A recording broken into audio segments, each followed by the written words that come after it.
Hey there! Want to keep your caller ID private when making calls from your iPhone?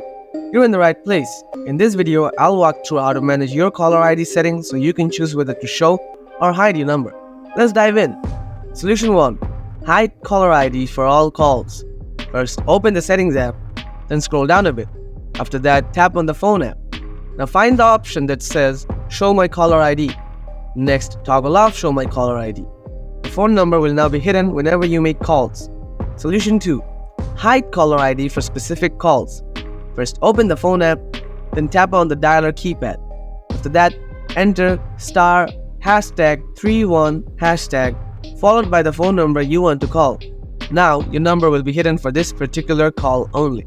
And that's it. Your caller ID will be hidden according to the method you chose. If you're running into any issues or need a bit more help, drop a comment below. Thanks for watching, and don't forget to hit that like button and subscribe for more handy tips.